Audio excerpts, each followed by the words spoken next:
ఓం శ్రీమాత్రే నమ. కార్తీక మాస పురాణము రెండవ రోజు.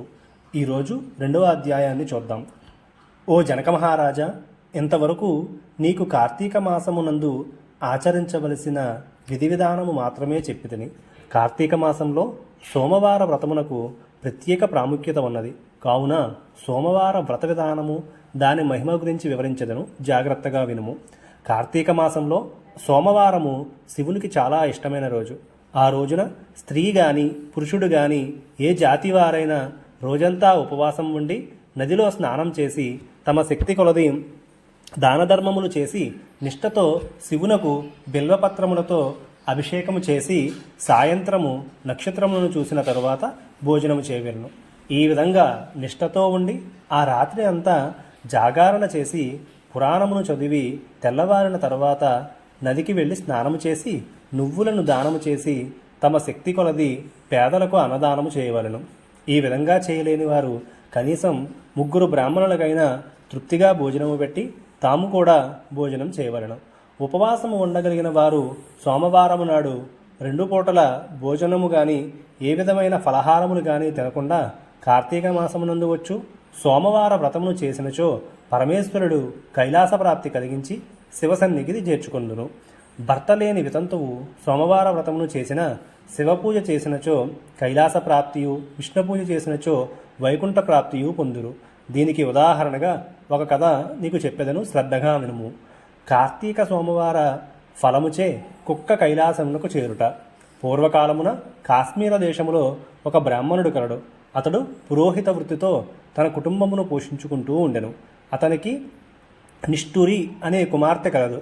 తండ్రి ఆమెను సౌరాష్ట్ర దేశములకు చెందిన మిత్రశర్మ అను ఒక బ్రాహ్మణ యువకునికి ఇచ్చి పెండి చేశాడు. ఆ బ్రాహ్మణ యువకుడు 4 వేదములు శాస్త్రములు చదివినవాడు కావటం వలన సదాచార పరాయుండై బోధదే కలిగినవాడు, ఎప్పుడూ నిజమునే చెప్పేవాడు, నిరంతరం భగవంతుని పేరు జపించుచూ ఉండేవాడు. అతనిని ఆ పరబ్రహ్మ అని కూడా పిలిచేవారు.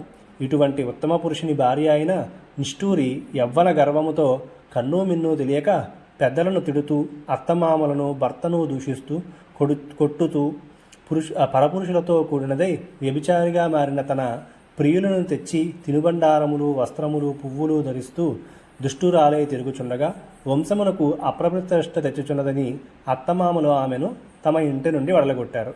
కానీ శాంత స్వభావుడగు భర్త మాత్రం ఆమె ఎంతటి తప్పుడు పనులు చేసినను సహించి గృహస్థాశ్రమ ధర్మానికి లోపం వస్తుందని పొమ్మనకుండా ఆమెతోనే కాపురం చేస్తుండేవాడు. కానీ చుట్టుపక్కల వారు ఆమె గయ్యాలితనమును యావగించుకుని ఆమెను కర్కస అని పిలిచేవారు. ఈ విధంగా కొంతకాలం జరిగిన తరువాత ఆ కర్కస ఒకనాటి రాత్రి తన భర్త గాఢ నిద్రలో ఉన్న సమయమును చూచి మెల్లగా లేచి తాలి కట్టిన భర్త అని కూడా చూడకుండా దయాదాక్షిణ్యాలు లేకుండా ఒక బండ రాతిని తెచ్చి అతని తలపై గట్టిగా కొట్టింది. వెంటనే అతను చనిపోయాడు.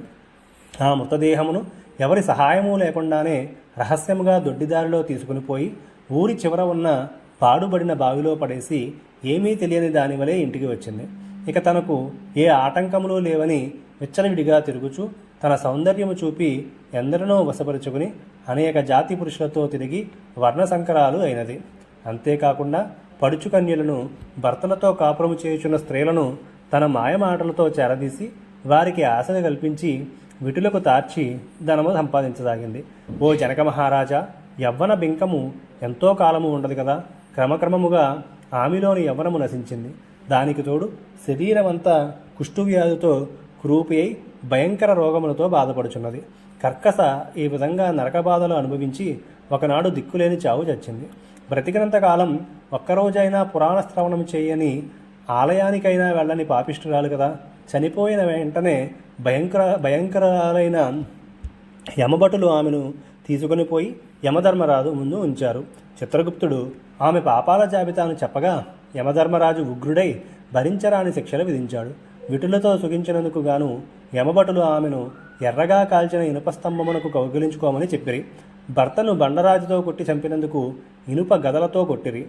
పతివ్రతలను వ్యభిచారిణులుగా చేసినందుకు సలసల కాగిన నూనెలో పడవేసిరి. తల్లిదండ్రులకు అత్తమామలకు అపకీర్తి తెచ్చినందుకు సీసము కరించి నోటిలోనూ చెవిలోనూ పోసి ఇనపకడ్డీలు కాల్చి వాతలు పెట్టారు. చివరకు కుంభీపాకమును నరకములో వేయగా అందులో ఇనప ముక్కలు గల కాకులు విషసర్పాలు తేళ్లు జర్రెలు కసితో కుట్టినవి. ఆమె చేసిన పాపములకు ఇటు 7 తరాల వాళ్ళు అటు 7 తరాల వాళ్ళు నరక బాధలు అనుభవించుచుండ్రి. ఈ ప్రకారముగా నరక బాధలను అనుభవించి చివరకు 15వ జన్మలో కుక్కగా జన్మించి ఆకలి బాధ భరించలేక ఇల్లిల్లు తిరుగుతూ ఉండగా కర్రలతో కొట్టువారు కొట్టగా తిట్టువారు తిట్టుచుండగా కాలం గడుపుచున్నది. ఇట్లుండగా ఒకనాడు కార్తీక మాసంలో బ్రాహ్మణుడు కార్తీక సోమవార వ్రతమును చేసి ఉపవాసము ఉండి సాయంత్రము నక్షత్రములను చూసి బలి అన్నము అరుగుపై పెట్టి కాళ్ళు చేతులు కడుక్కొనుటకై లోపలికి వెళ్ళిన సమయంలో ఈ కుక్క వచ్చి ఆ బలి అన్నము తిన్నది. వ్రతనిష్టాగరిష్ఠుడైన ఆ బ్రాహ్మణుని పూజా విధానంచే జరిపించిన బలి అన్నము తినుట చేత ఆ రోజు కార్తీక సోమవారము అవుట వలన కుక్క ఆ రోజంతా ఉపవాసంతో ఉండటం వలన శివపూజ పవిత్ర స్థానమైన ఆ ఇంట దొరికిన ప్రసాదము తినటం వలన ఆ కుక్కకు జన్మాంతర జ్ఞానము కలిగి వెంటనే శునకము బ్రాహ్మణోత్తమ నన్ను కాపాడము అని మొరపెట్టుకున్నది. ఆ మాటలు విన్న బ్రాహ్మణుడు బయటకు వచ్చి ఆశ్చర్యంతో ఎవరు నీవు, నీ వృత్తాంతం ఏమిటి అని ప్రశ్నించాడు. అంతా ఆ కుక్క మహానుభావ, ఈ నా పుట్టుకకు ముందు 15 జన్మల క్రితం నేను బ్రాహ్మణ కన్యను, వ్యభిచారిణయే అగ్నిసాక్షిగా పెండాడిన భర్తను చంపి వృద్ధాప్యంలో కుష్ఠురాలునై దేహము చాలించి యమదూతల వల్ల మహానరకమును అనుభవించి నా పూర్వీకుల పుణ్యఫలము వల్ల ఈ జన్మలో కుక్కగా జన్మించాను. ఈరోజు మీరు కార్తీక సోమవార వ్రతమును చేసి ఇచ్చట ఉంచిన బలి అన్నము తినుట వలన నాకు జ్ఞానోదయము కలిగినది. కావున ఓ విప్రోత్తమ, నాకు మహోపకారముగా మీరు చేసిన కార్తీక సోమవార వ్రతఫలము ఒకటి ఇచ్చి నాకు మోక్షమును కలిగించమని ప్రార్థించుచున్నాను అని దీనంగా వేడుకుంది. ఆ బ్రాహ్మణుడు కనికరించి తాను కార్తీక సోమవార వ్రతం వల్ల సంపాదించిన ఒకనాటి ఫలమును ఆమెకు దారకపోయగా వెంటనే ఆ శునకము అందమైన స్త్రీ రూపము దాల్చినది. పుష్పక విమానము వచ్చి అక్కడికి వారందరూ చూస్తుండగానే ఆ విమానం ఎక్కి శివ సాన్నిధ్యమునకు వెళ్ళినది. జనక మహారాజా, కార్తీక సోమవార వ్రతమహత్యము ఇది కనుక నీవు నీ దేశ ప్రజలు కార్తీక సోమవార వ్రతం చేసి శివ సాన్నిధ్యమును పొందమని వశిష్ఠుడి హితబోధ చేశాడు. స్కాంద పురాణాంతర్గత వశిష్ఠ ప్రోక్త కార్తీక మహాత్యమునందలి 2వ అధ్యాయము 2వ రోజు పారాయణము పూర్తి అయినది. ఓం శ్రీమాత్రే నమః.